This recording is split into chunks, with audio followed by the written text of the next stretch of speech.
大家好，我是戴眼镜拿着话筒打了猜片片。从无人生还到致命 ID， 片片的解说看了久了，大家对暴风雪山庄模式应该都早有了解。但今天的剧显然已经不满足于暴风雪了，人家直接把山庄整到了南极，来最冷的大陆看最美的景，在最偏远的农家乐宰最狠的客。本期视频咱们就来说一说这部从场景到剧情都让人透心凉的 HBO 新剧《极地暗杀》。故事背景设定在极夜里的南极大陆，南极大陆每年都会有179天，全天24小时无法受到太阳直射，形成极夜现象。就在这179天开始的前一天，南极考察站北星6号举办了一场热闹的派对，送别准备在极夜时期离开的大部分南极科考队员，只留下10个人维护科考站。科考站的下级站长老白也借这个时间来和妻子科学家白嫂做最后的温存。老白几个小时后即将坐飞机离开，白嫂子决定留在南极科考站继续他的科研项目，因为他不希望科研成果被同为科学家的亚瑟独吞。除了亚瑟和白嫂，这次留在科考队的还有冬季站长老艾和老艾关系有点暧昧的护理师金姐，表面玩刀背后搞文艺的厨师强仔，工程师胖胖，通讯员梁哥，以及今天加入的3位新成员：机械师黑妞、随着医生小马，以及空运过来的你们老公，以及日本研究学者阿秋。这种暴风雪山庄大家都懂的，一上来人特别多，根本记不住谁是谁。但是别着急，很快就死的不剩几个了。冬季生活正式开始，老艾组织大家观看极地科考站每年都会看的精彩节目。大家好，我是戴眼镜拿着话筒打了猜片片。今天和大家解说的是一群科学家在南极遇到怪物的经典恐怖片《怪形》。对于小马，没见过这样的厚颜无耻之徒，想出去走走透透气，却在雪地里发现了一只离群将死的海豹。突然出现的亚瑟提醒他不能救海豹，因为按照南极公约，人类不得干涉南极生物的活动，即使他们死在你面前。小马有点不开心，但还是乖乖听话，回房间睡觉了。镜头一转，6个月过去了，老白终于能开开心心的开着直升机来接老婆。但到达基地之后，却发现处处都不对劲，没有欢迎人群，大门紧闭，失去通讯信号，种种迹象都表明科考站一定出了问题。强行进入以后，科考站果然一片狼藉，墙上的血手印至少已经有1周的时间，甚至还出现了南极不应该有的武器弹孔。一转弯，老艾就这么直挺挺的死在了地上。车库里一辆雪地车爆炸，旁边躺着一具烧焦的女尸，但不能确定是不是白嫂。老白傻了，下令彻底搜查科考站内部以及附近领域。这一搜不要紧，7具尸体被码得整整齐齐。只有在搜查厨房的时候，发现了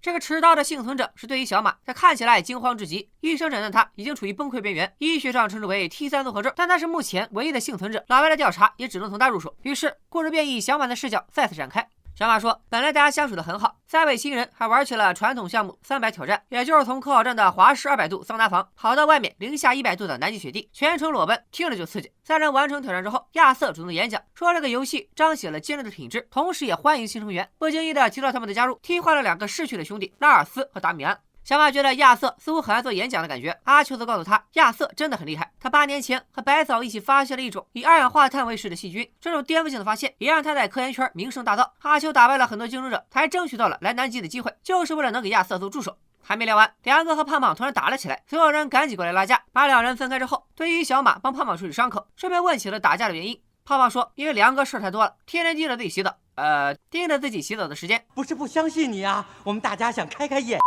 他知道集体热水有限，每人只能洗5分钟，但梁哥天天就在浴室门口给他倒计时，这就有点过分了吧？胖胖突然很认真的对小马说了一句 ：“It's hard to keep track. It's hard to keep track down here.” 走出医疗室，老艾和亚瑟同时等在门口询问情况。亚瑟问东问西，还不停质疑，搞得小马一时之间不知道该和谁汇报工作。亚瑟走后，老艾告诉小马他是指挥官，但亚瑟是这个科考站的明星，难相处也很正常。梁哥打完架之后，似乎没受什么影响，开心的和隔壁阿根廷科考站的通讯员聊天，但却意外发现科考站的通讯信号全部断掉了。于是他马上穿上衣服出门去排查问题。晚餐时，阿秋告诉小马，他已经悄悄的埋葬了那只海豹，而那时他们还不知道，一切的惊悚事件正是从埋葬了这只海豹开始。大家晚餐时发现已经很久没有见到梁哥。阿秋虽然隐瞒了埋葬海豹的事，但还是告诉大家，他曾在外面看到了梁哥在巡逻。老艾带着胖胖和黑妞出门寻找梁哥，顶着风雪，顺着脚印，3人最终找到了梁哥。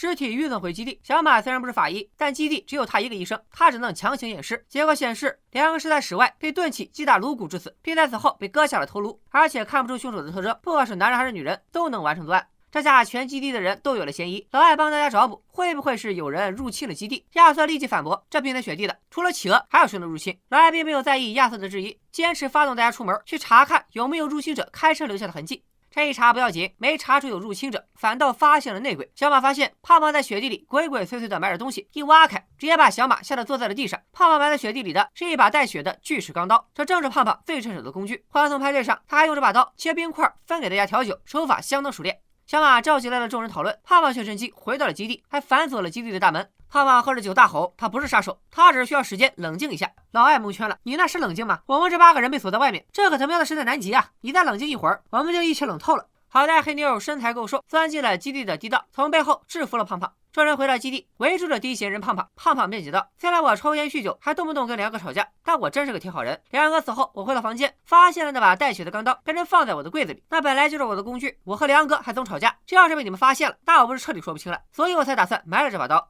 厨师强仔可不听他这些鬼话，直接跳出来揭胖胖的老底，说胖胖之所以来到南极，就是因为他的女儿被毒贩骗了，买到了劣质毒品，结果吸毒过量致死。但这个毒贩后来也死了，几乎被打成肉泥。虽然没有直接证据，但所有人都知道，就是胖胖为女儿报仇。他可不是什么忠厚憨憨，就是一个手段残忍的前科杀人犯。胖胖当然也蹦跶着反驳，大家围观下来，发现两边虽然吵得很凶，但都没有证据，只能把胖胖暂时关在洗衣房。阿秋私下找到小马，说他觉得胖胖应该不是凶手，凶手之所以要杀梁哥，并不是因为私仇，而是因为梁哥是团队里唯一的通讯员，破坏了通信系统，再杀了梁哥，他们就彻底与世隔绝。阿秋决定去找胖胖聊聊，洗衣室的门开着，慢慢推开，胖胖已经倒在了血泊当中，颈部被人割喉，已经救不回来了。就在这时 Help! Okay. 小马的讲述到这就结束了。目前一共梁哥和胖胖2人死亡。时间从回忆拉回到现实，老外问小马：“你确定阿秋跟你说的都是真实的吗？”在南极的封闭环境里，人很容易发生记忆异常。当初他就见过一个队员，每天给老婆打电话，但实际上他老婆1年前就已经死了。小马却说：“我说的都是实话，阿秋也没有骗我。”除了问话，老白的其他调查也没闲着，他翻看了死亡队员的手机和房间。阿秋的手机里有一些南极洲短片电影节的短视频，除此之外并没有太多异常。比较诡异的则是厨师强仔在他的房间里发现了很多哲学书籍，他的手机无法解锁，加密程度甚至达到了军工级别。他一个基地的厨子，到底有什么秘密要保密到这种程度呢？更加令老白焦虑的是，他在妻子白嫂的房间里发现了一张被撕碎的字条，拼凑起来是零星的几句话：“老白，对不起，我不值得被原谅，我做了这种事，双手沾满鲜血，我该下地狱。”白嫂到底做了什么事，又沾了谁的血？老白看着字条陷入了回忆。6个月前离别时，白嫂告诉老白，她希望能给家里添一个小 baby。老白有些意外，因为当初他和白嫂虽然恩爱有加，但白嫂一直希望暂时不要孩子。妻子这次改变主意，也让老白很开心。谁知道6个月后，当年家里的风铃还挂在基地，妻子却已经生死未卜，甚至可能成了杀死所有人的凶手。老白正想着这件事，有人推门进来打断了他。助手发现了一段断断续续的短波录音，短到可能就是在基地里发出的。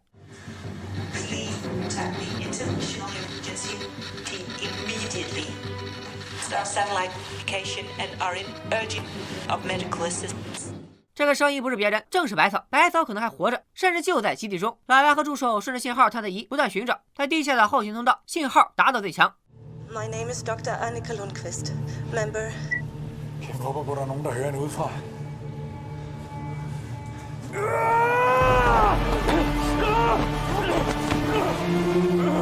Let go! Let go! 没想到通道里幸存的不是白嫂，而是已经衣衫褴褛的亚瑟。老白把亚瑟带回楼上问话，这次在亚瑟的故事里，一切又变得不一样了。亚瑟质问老白：“你们以为谁是受害者？那个人畜无害的乖乖女，那个一脸可怜的傻白甜？别傻了，就是小马杀了所有人。”亚瑟说，他研究的项目能够高效分解二氧化碳，速度甚至是普通光合作用的153倍，一旦进入应用，足以扭转地球气候。小马就是为了窃取他的科研成果才来到南极。他本来不是计划里要来南极的队医，该来的是拉尔斯，也就是那个在300挑战时亚瑟提到过的人。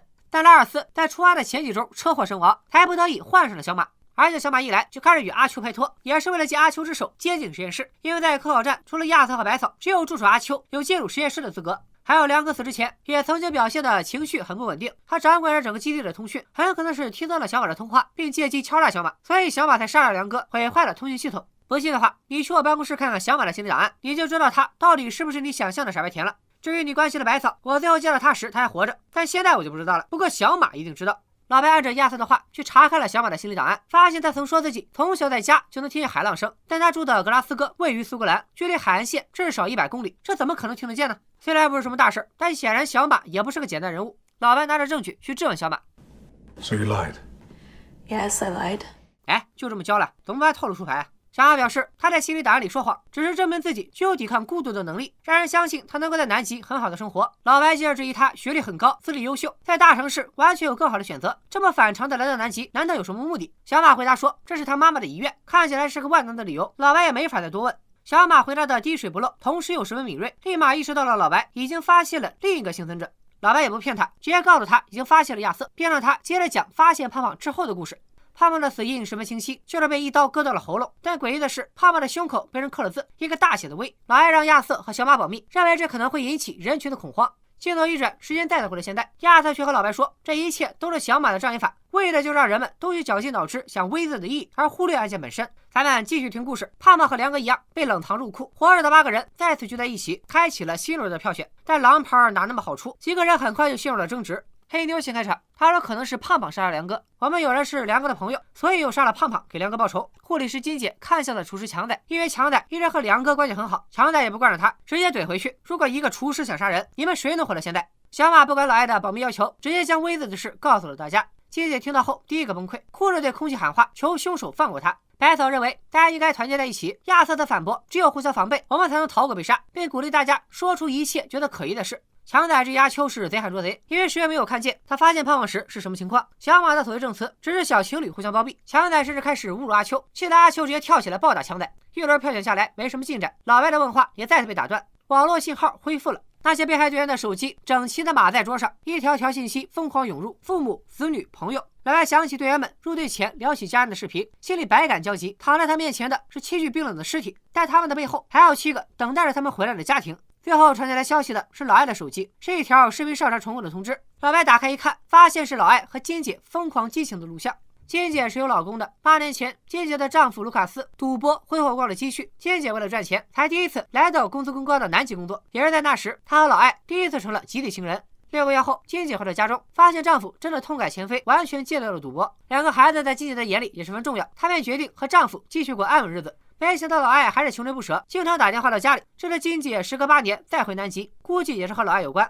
回到基地8个人的票选大会，金姐是黑妞，表示你们这么吵也不是办法，咱们得想办法求助。白嫂说可以去找隔壁的阿根廷口考站，但南极的隔壁和你家居民楼的隔壁可不一样，最近的一个有人气的地方也得距离200-300公里，他们的雪地车根本没办法到达。黑妞设计了一个方案，我们将雪地车开到低功耗状态，可以到达阿根廷站附近40公里左右，接着可以利用车上的无线电联系阿根廷站。雪地车加上无线电，两者如果都利用到极限距离，就可以正好完成求助。计划虽然有点殊死一搏，但只要理论可能，就得实践开始。不过派谁去呢？虽然金姐是黑妞是最懂车的人，但现在屋里每个人都可能是凶手，万一凶手开走了雪地车，剩下的人直接团灭。老艾拿出了以前在军队里的普渡办法，咱们抽签吧。最终是金姐中签。不过小马回忆说，他亲眼看见了老艾用魔术手法作弊，偷偷换了签，但他当时并没有戳穿。金姐临出发前，强仔还在劝老艾要不要改个主意，老艾却坚持说没事儿。Try again. Come on. Come on.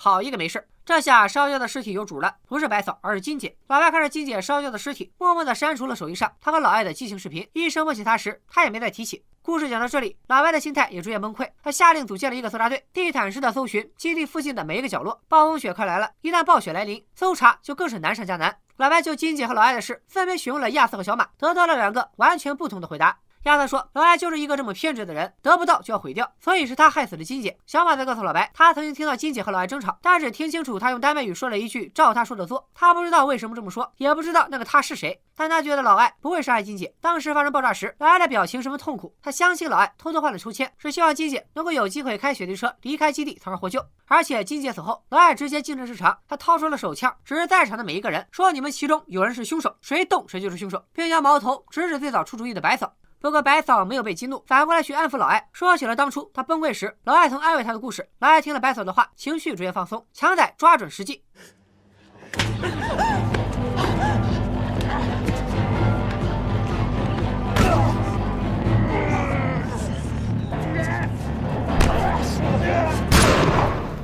小马中弹，但死的却不是他，子弹穿过小马，直接爆头了黑妞，好一招搁这打牛。老艾见情况不对，赶紧逃跑。小马说到这儿，再也说不下去了，再次晕倒。不过搜救队那边却有了新发现，他们在基地附近发现了一具埋在雪地里的女尸。老白边挖边叙述回忆，妻子的一举一动、一颦一笑，好像仍然在记忆里发光。但现实却是，妻子已经变成了面前的一具冻死的女尸。Johan, har Annika en intramedullär spik? 骨钉，妻子从没有打过骨钉，这让老白可以坚定的确认，也就是说，面前的尸体不是妻子，白嫂很可能还活着。不过基地一共10人，身份都已经确认，面前的这个人不是白嫂的话，那他是谁？好了，基地暗杀前3集的内容到这里就戛然而止了。本片原名叫做 The Head 头领，可能指的就是片中的亚瑟和老艾互相制衡的关系。从全剧一开始，亚瑟就常常主动在人群面前演讲，仿佛自己是领导者的姿态。站长老艾提出意见时，他也会本能的反驳和质疑。比如老艾提出要出门寻找入侵者痕迹时，亚瑟就立即质疑老艾有没有经过投票。但老艾眼里他才是头领，和小马的对话里也曾明确表示他是站长，亚瑟只是个可疑明星。老艾的占有欲和偏执也是隐藏的一条线。冬夏交接工作时，老白嘱咐老艾照顾好我的科考站，老艾马上强调现在是我的了。派对上，老艾邀请季姐跳舞，金姐委婉拒绝，他也是反复相邀，直到季姐起身。金姐8年之后已经不再缺钱，此次再回科考站，很可能也是受到了老艾的威胁。仅10个人的小小的科考站里，究竟谁是那个头领？目前大部分故事都是从小马的视角展开，但他为什么能记录所有细节？比如一句没头没尾的丹麦语，甚至是一些他没有参与的活动，比如搜救2个的事，他怎么记得那么清晰？胖胖的那句在这里很难记住时间，是否头有所指？3百挑战时，亚瑟提到的2个去世的人拉尔斯和达米安，在前3集里已经都有了一点展开。拉尔斯是原定的队医，在来南极前夕车祸身亡。从亚瑟的描述来看，小马有谋杀了拉尔斯的嫌疑，而达米安则出现在老白的回忆里。当年他和白嫂正在家里准备亲热，却被一通电话打断。电话里告知白嫂，达米安从屋顶跌落，意外身亡。白嫂精神恍惚，老白还提醒他要不要通知亚瑟。可见达米安很可能是白嫂和亚瑟的实验室助手。助手和队医不正对应着阿秋和小马？阿秋在说到他打败了很多竞争者才成为亚瑟的助手时，原文的 kill 一词也似乎是在一语双关。 Do you know how many candidates I have to kill to get this game?